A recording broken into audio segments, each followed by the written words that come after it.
In May 2028, all 4 Cunard Queens will gather in Liverpool for the first time ever. Some voyages have already sold out, prices are rising, and anticipation is running high. So, let's see what we do know and what we don't.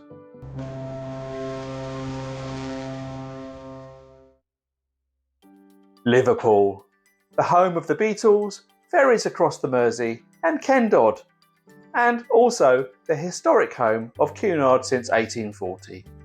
Indeed, Cunard's latest ship, Queen Anne, was christened here in 2024, and on the 16th of May 2028 she will be joining her royal sisters Queen Mary II, Queen Victoria and Queen Elizabeth as all 4 ships in Cunard's fleet meet up for the first time ever in Liverpool's proud embrace.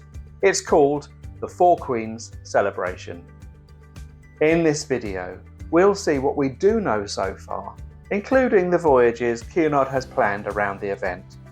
We're actually booked on one of them, Queen Mary II's iconic voyage into Liverpool, and at the end I'll show the iconic price that we're paying. And once we've worked through the facts, we'll compare the 4 Queens with Liverpool's extraordinary 3 Queens celebration in 2015 and see what clues it might give us about 2028. You see, in 2015, all 3 Cunard Queens met in Liverpool for the first time. It was huge, and wait for it, more than 1 million people attended, lining the shorelines and watching the Queen's choreography on the Mersey. So, what do Cunard say? Well, Cunard are describing it as a once-in-a-lifetime gathering of all 4 ships on the River Mersey, although it isn't just a one-day spectacle. Around the celebration, Cunard has enhanced its voyages on all 4 ships with exclusive onboard events, elevated dining, commemorative touches and themed entertainment, although Cunard hasn't yet coloured in exactly what to expect on board. However, I think there's a very good chance we'll see Queen Mary II's designer, Dr. Stephen Payne, speaking on board. In total, there are currently 12 dedicated 4 Queens voyages, and we'll take a closer look at those in a moment, as many overlap.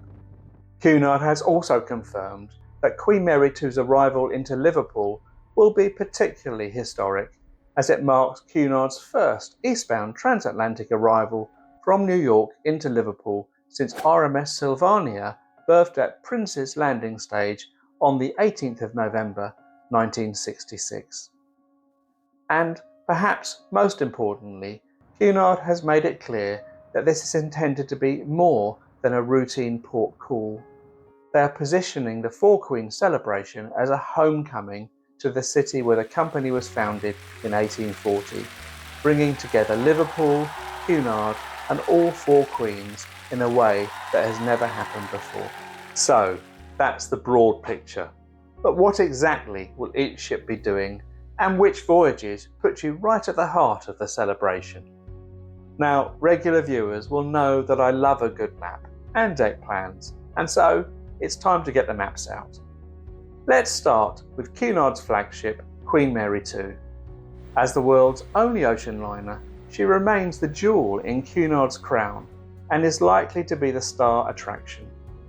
Starting in Southampton on the 2nd of May, she crosses westbound to New York, turns around and makes her historic eastbound transatlantic crossing from New York to Liverpool, arriving in time to meet her sister queens on the 16th of May and berth overnight.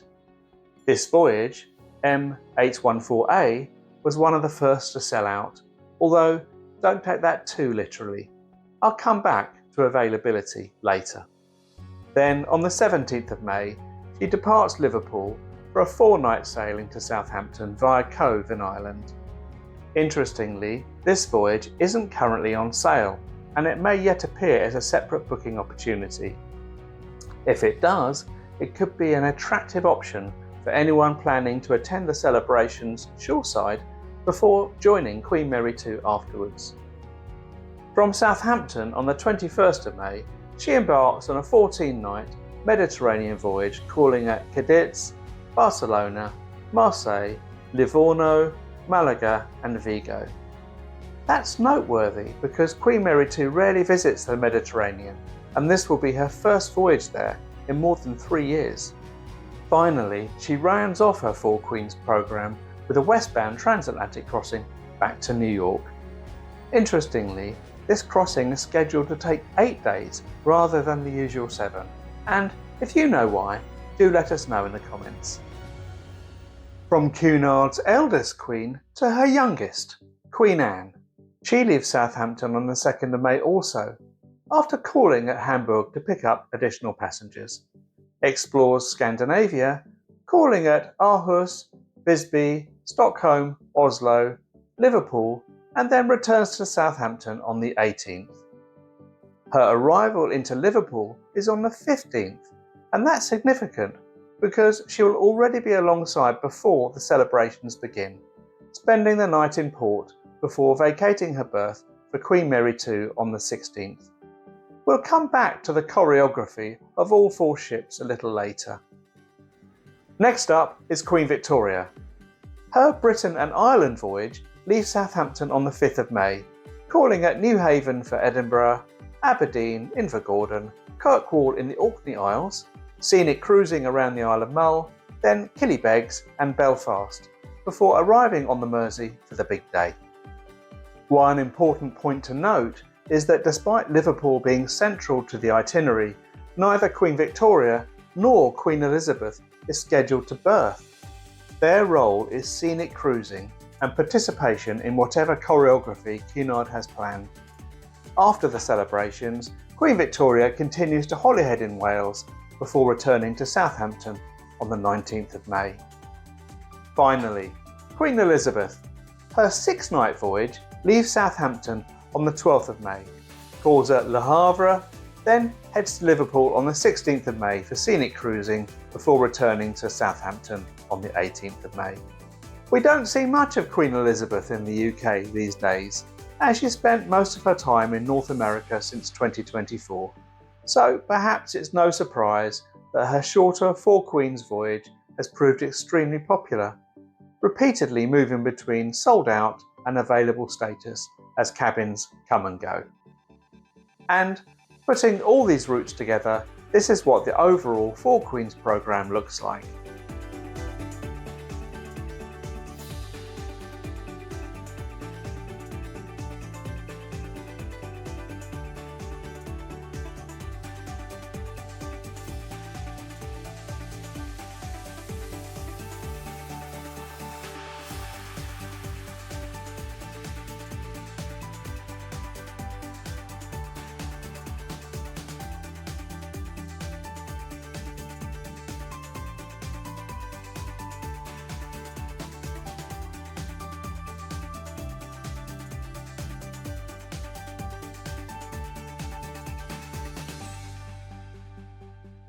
So, now we know how the ships get there, but what about the day itself? And here's a shout out to cruise critic member Blue Marble for sourcing the scheduled Liverpool arrival and departure times. In arrival order, Queen Anne is the first, berthing at 8 AM on the 15th of May and remaining overnight before departing her berth at noon on the 16th. Queen Victoria and Queen Elizabeth both arrive from the west at 6 AM on the 16th and depart at 6 PM the same day, following their scenic cruising. Finally, Queen Mary II arrives from New York on the 16th of May, and normally transatlantic arrivals are in the morning, although she's expected to berth at 5 PM and remain overnight before departing at 9 PM on the 17th. So, the sharp-eyed amongst you will have spotted that for around 5 hours, between 12 noon and 5 PM, all four queens are expected to be present on the Mersey together, and I suspect this is where the heart of the celebration will unfold. So, what can we expect? Well, we don't know.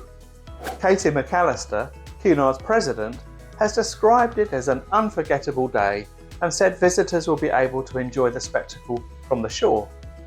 Cunard themselves keep pointing back to the Three Queens event in 2015, when all three ships in the fleet met in Liverpool for the first time as part of Cunard's 175th anniversary celebrations. They say that more than 1 million people attended and that the 2028 Four Queens celebration will build on that event. Now, exactly what build on means remains to be seen, but if 2015 is anything to go by, we're in for quite a day. Back in 2015, the three ships had sailed in formation, accompanied by a water cannon salute. The Red Arrows performed, there were fireworks, a brass band, and even an opera singer performing from a window of the Cunard building. Let's take a look at some footage from the day, and I'd like to sincerely thank Richard B. 1983 for generously allowing me to use some of his video.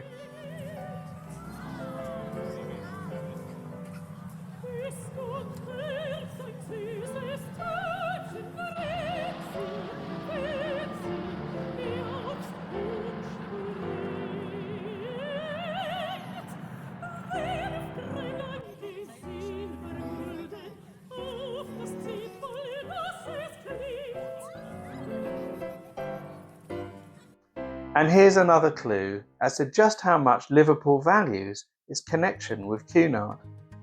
Cruise Critic Forum member Clu Garnett points out that Mersey ferries operate special sightseeing sailings simply to view Queen Anne when she's visiting Liverpool. So, if that's the level of interest generated by one Cunard ship, it will be fascinating to see what opportunities emerge when all four Queens arrive together. So there we are. As you've seen, there are still plenty of blanks to be filled in, and I'll do an update when more significant news emerges. And before we talk about prices, the actual voyage that we're booked on is Queen Mary 2's 19-night Southampton, New York, Liverpool, Southampton. So we'll be seeing it all firsthand. If you'd like to come along for the journey, do consider subscribing. Earlier I mentioned that some voyages have already sold out, while others are booking quickly. If you do find availability, I'd suggest considering a Cunard fare. It costs a little more, but it allows you to choose your stateroom and, importantly, gives you the option to change your booking once without losing your deposit, provided you move to a more expensive voyage. That flexibility can be valuable if you're keen to secure a place now, but might want to change your plans later. The Cunard fare tends to come with some onboard credit too, which helps offset that extra cost. As for sold out voyages, don't give up too quickly. What seems to be happening is that cabins regularly reappear as reservations are cancelled or released back into inventory. I've seen voyages move from sold out to available and back again more than once already. So if you have your heart set on a particular sailing, it's worth checking the Cunard website every day. And don't forget that in the UK, final payment is due 4 months before departure. As that deadline approaches in January 2028, it's quite possible that additional cabins will become available as some passengers cancel or change their plans. So, my advice would be, don't panic, keep checking and keep the faith. And speaking of prices, Cunard is currently offering up to 10% off bookings made before the end of June. But 10% off what exactly? That's where things get interesting, because the fares themselves have been moving upwards. Let's take a look at our Four Queens voyage. For our Britannia balcony stateroom, category BB, on Queen Mary 2, we are paying £12,418. Spread over 19 nights, that's £653 per night. Just a week or two after we booked, that same category had risen to well over £14,000, and now it's showing us sold out. And remember, all of those prices already include Cunard's current 10% booking discount. So, how does that compare with a more typical Queen Mary 2 voyage? It's not an exact comparison, but let's look at a similar back-to-back transatlantic sailing a year earlier, in May 2027. In the same BB category and on the same Cunard fare, this 14-night voyage is currently priced at £7,398 or £528 a night. Now that's hardly a bargain. It's the first crossing after Queen Mary II's major refit, so demand is likely to be strong. But it does give us a useful benchmark. At today's prices, the Four Queens voyage works out at least £736 per night. Remove the current booking discount and you're looking at more than £810 a night. In other words, in this example, passengers will be paying a premium of around 50% to be part of this once-in-a-lifetime event. Now that's just one data point on one ship in one class at one time, but it does give an idea that this special event also comes with a special price tag. However, this isn't really about saving money. It's about whether you want to be part of a moment that may never happen again. Four Queens, one city, Cunard coming home to Liverpool. Whether you're watching from the waterfront, from a ferry on the Mersey, or sailing on one of the ships themselves, if 2015 is anything to go by, then the 16th of May 2028 promises to be quite a day.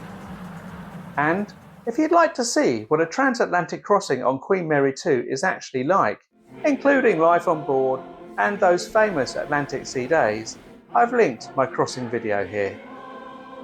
Thank you very much for watching. I'm David from Curious to Travel. Stay curious.